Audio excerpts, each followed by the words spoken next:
Assalamualaikum warahmatullahi wabarakatuh dan salam satu Malaysia. Kami dari Kumpulan 1 Seksyen 12 akan membentangkan tentang perayaan kaum Cina di Malaysia. Sebelum tu, saya akan memperkenalkan ahli kumpulan kami yang terdiri daripada Dalili Diana binti Muhammad Zamani, Nur Fakihah binti Muhammad Rafi dan saya Nur Hafizah binti Khairuddin. Perayaan kaum Cina di Malaysia. Pada setiap tahun, antara perayaan yang diraikan oleh kaum Cina ialah perayaan Tahun Baru Cina ataupun Chinese New Year. Chinese New Year melambangkan satu titik permulaan untuk nasib dan kehidupan yang baru bagi mereka. Pada Tahun Baru Cina, setiap kaum kerabat dan juga ahli keluarga yang jauh akan berkumpul bersama-sama bagi meluangkan masa dan mengeratkan silaturahim. Terdapat juga tarian singa dipersembahkan.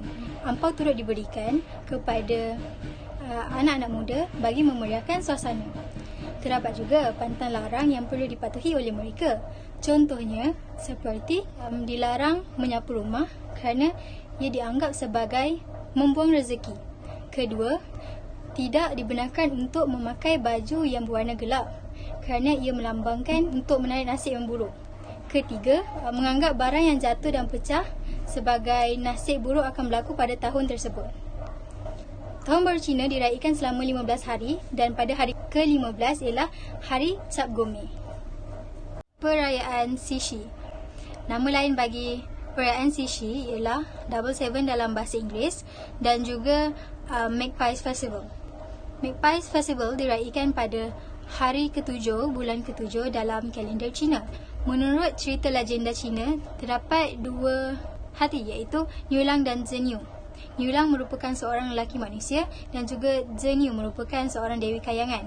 Cerita diringkaskan apabila mereka bertemu dan berkahwin dan mendapatkan dua cahaya mata. Lepas dewa dari kayangan mengetahui tentang kisah percintaan beliau, dewa memaksa dewi untuk naik ke kayangan.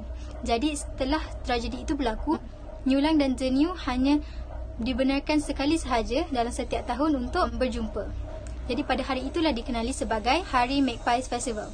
Tradisi mereka, pada hari tersebut, para gadis yang belum berkahwin lagi akan mempersembahkan bunga-bungaan, buah-buahan, teh dan juga bedak muka kepada Niulang dan Zhenyu untuk mendapat jodoh. Seterusnya, gadis muda akan mencampakkan jarum jahitan ke dalam mangkuk yang berisi air bagi menguji kemahiran menyulam mereka. Selain itu, ibu bapa juga memainkan peranan mereka, contohnya seperti mereka turun ke taman untuk mencari informasi tentang sesiapa yang ingin dijodohkan dengan anak mereka. Mereka juga turut meletakkan beberapa informasi tentang diri mereka di setiap bas pada hari tersebut. Seterusnya ialah perayaan Qingming. Qingming bermaksud cerah. Qingming merupakan hari untuk memuja nenek moyang atau ahli keluarga yang telah meninggal dunia. Hari Qingming biasanya jatuh pada 4, 5, 6 hari bulan April setiap tahun. Pada tahun ni, Qingming jatuh pada 4 April iaitu semasa pelaksanaan PKP. Oleh itu, upacara penghormatan kepada nenek moyang itu dilakukan di rumah bagi mengelakkan penyebaran wabak COVID-19. Tujuan Qingming adalah sesi untuk berkumpul bersama anggota keluarga dan untuk lebih eratkan silaturahim sambil mengingati nenek moyang mereka. Berdasarkan catatan sejarah, adat resam pemujaan nenek moyang ni mempunyai sejarah lebih 2,500 tahun.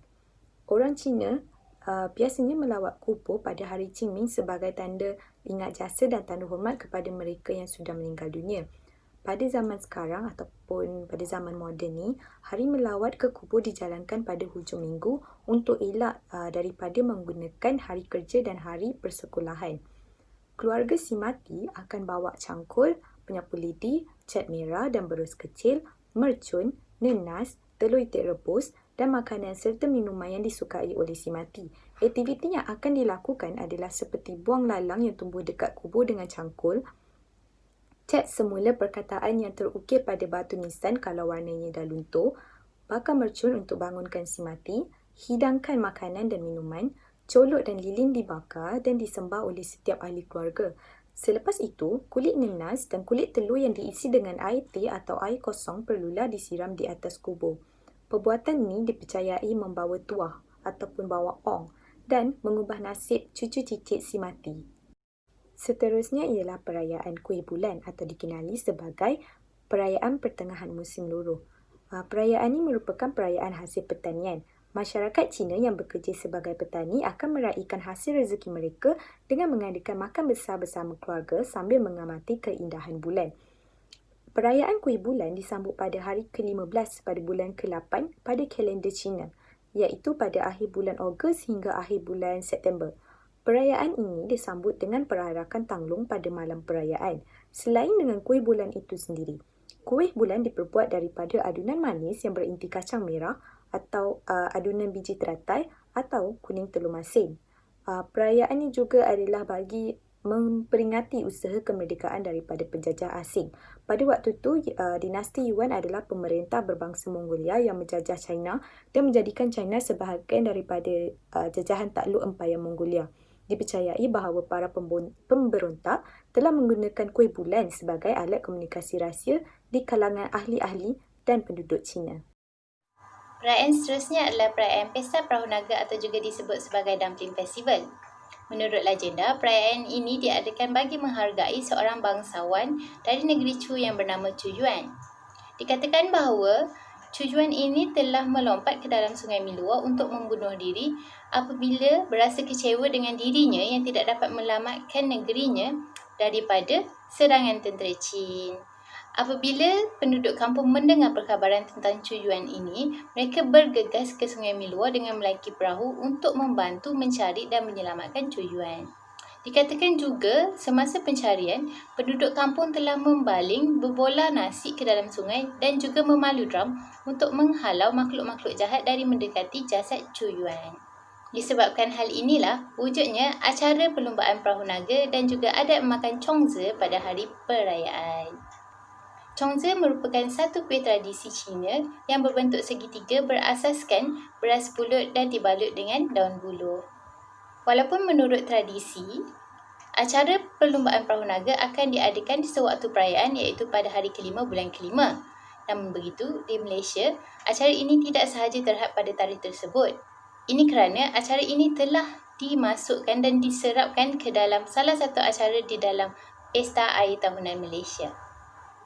Akhir sekali adalah perayaan Winter Solstice atau dikenali sebagai Tongji.